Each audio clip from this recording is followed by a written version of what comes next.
boa tarde.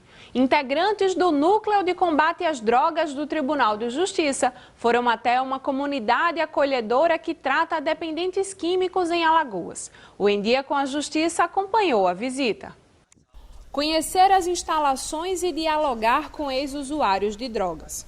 Esse foi o objetivo da visita de integrantes do Núcleo Permanente de Combate às Drogas do Poder Judiciário alagoano a uma comunidade acolhedora de dependentes químicos situada em Marechal Deodoro. O núcleo, que tem a finalidade de promover assistência a servidores dependentes químicos ou que tenham usuários de drogas na família, irá trabalhar com a prevenção. Mas a médica que coordena o projeto explica que, se houver necessidade de tratamento, o núcleo fará todo o processo de encaminhamento para comunidades terapêuticas. A comunidade Nova Jericó já foi aprovada pelo núcleo como uma das parceiras. Essa daqui está aprovada. Comunidade maravilhosa. Apoio psicológico, tá certo? Núcleos de formações, terapia ocupacional, né? Todos os dias eles têm horário para lazer, horário para evangelização, né? Cuidados de horta, de animais. Então, assim, eu senti que tem abrigo, tem conforto. A presidente do Fórum de Combate às Drogas do Estado, Noélia Costa, que também integra o núcleo do Judiciário, garante que esse contato in loco com os dependentes químicos irá trazer ainda mais informação e motivação ao núcleo. É como uma capacitação. Agora eles estão conhecendo justamente o que é, quais são os tipos de tratamento, o que fazer se alguém tem problema com dependência química. Então, este é um dos maiores objetivos também das visitas in loco, não é? Do Núcleo de Prevenção às Drogas do Tribunal de Justiça. A visita ainda teve momentos de pura emoção. O juiz Celírio Adamastor, que lida diariamente no 3º Juizado Cível e Criminal da capital com processos que envolvem o uso ou tráfico de drogas, se emocionou ao se deparar com a recuperação de Adriano, um apenado condenado por ele que hoje é um exemplo de superação. Condenado a 5 anos de prisão, Adriano cumpriu a pena determinada pela Justiça e hoje é um dos acolhidos em recuperação. O jovem se emociona ao contar que trocou a criminalidade e as drogas pelas baquetas da bateria. Sofri um pouco lá no presídio, né? Passei 5 anos lá dentro, 5 anos, e Jesus me restaurou, me tirou lá de dentro, e até quando Deus tocou no meu coração, que eu vim para aqui e hoje estou fazendo, no nome de Jesus, a vocação para ser um missionário, né? Estou feliz, agradeço muito essa pessoa que é o doutor juiz que acreditou em mim lá dentro. Isso é gratificante para o núcleo e para a gente que precisa ter essa visão, e a justiça também, a visão humanitária também, que é justamente essa questão do acolhimento da dependência química e do tratamento. Os cartórios do Estado ficarão mais próximos do Judiciário e da população, a partir da instalação do programa Integra Brasil. Um workshop reuniu notários e registradores para que o sistema seja implantado. Um workshop marcou o início da implantação de um sistema que permitirá o intercâmbio de informações entre cartórios extrajudiciais e órgãos do Poder Judiciário por meio da internet. O Integra Brasil é uma ferramenta que possibilitará maior celeridade na prestação jurisdicional, segurança e efetividade. É uma ferramenta de trabalho dentro da maior segurança que existe em internet, permite que as informações e as ordens cheguem de maneira eletrônica e instantânea nos cartórios, e também o cumprimento dessas ordens, sejam todas elas feitas de maneira ordenada, em formulários próprios. O que vai se evitar agora? Desperdício de tempo, desperdício de papel, economia muito grande na movimentação dos papéis nos cartórios e nos tribunais. É uma forma segura de se comunicar, de se praticar ato e de se fazer um atendimento para a população em geral. O juiz auxiliar da Corregedoria da Justiça, Domingos Neto, destaca a importância e relevância da nova ferramenta para todos os envolvidos no processo. Esse sistema vai trazer inúmeros benefícios, tanto para a Corregedoria como para as serventias judiciais, como também para as serventias extrajudiciais. Como o nome já diz, ele vai integrar todos esses entes e com isso vai facilitar demais a comunicação entre eles, agilizando assim todo o processo e, consequentemente, desaguando numa prestação de serviço com mais qualidade. Além dessas vantagens, é importante destacar que o grande beneficiário com a implantação da nova ferramenta é o cidadão, que terá um serviço eficiente, de qualidade e rápido. Se imagina quantos alagoanos vivem fora do estado de Alagoas, mas ainda têm seus registros aqui no estado. Nascimentos, casamentos, suas procurações. Então ele não vai mais precisar deslocar, nem escrever para um parente daqui no cartório tirar. Não, o site do Integra no estado de Alagoas é tão seguro que ele vai entrar, como ele entra no seu telefone, ele vai entrar, solicitar seu documento, vai receber na sua casa o seu documento, expedido pelo cartório, sem nenhum intermediário, nenhum custo adicional daquilo que ele pagaria para receber o documento.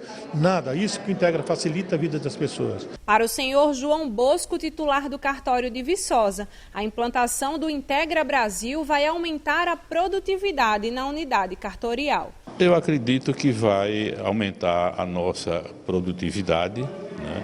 Inclusive até diminuindo a mão de obra, né? Porque atualmente está sendo muito pesada e, como nós sabemos, a mão de obra hoje em dia é muito dispendiosa. O ponto que eu gostaria de destacar é que a eficiência desse trabalho ela depende sobretudo da integração de todos os cartórios, porque se faltar um só, ele vai não ter a sua eficiência comprovada. A previsão é que até o final deste ano, toda a capital esteja virtualizada utilizando o Integra Brasil. E em 2015 o sistema será ampliado para todo o estado.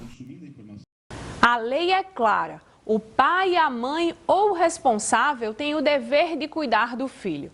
Mas ações movidas por filhos no Superior Tribunal de Justiça em Brasília têm reivindicado indenizações por danos morais ao genitor que deixou de agir conforme a lei. O que juízes e advogados de direito da família pensam sobre estas indenizações? Saiba agora. A negligência na responsabilidade de cuidar de um filho é caso de justiça. O assunto da paternidade responsável vem sendo cada dia mais debatido e deixou de ser entendido como o simples fato de dar o nome no registro de nascimento da criança. O abandono afetivo pode ser entendido pela justiça como um dano moral. Esse afeto para o direito brasileiro, ele é um afeto objetivizado. O afeto através do cuidado, através da responsabilidade, através da manutenção, né, e da educação que se dá. Então, esse aí seria o tipo de afeto básico que se exigiria. Respeito, carinho, etc. Não é afeto no sentido do amor íntimo, do amor subjetivizado. Então, a jurisprudência entende o seguinte: amar é opção, cuidar é dever. O assunto vem sendo amplamente debatido pelos profissionais da área.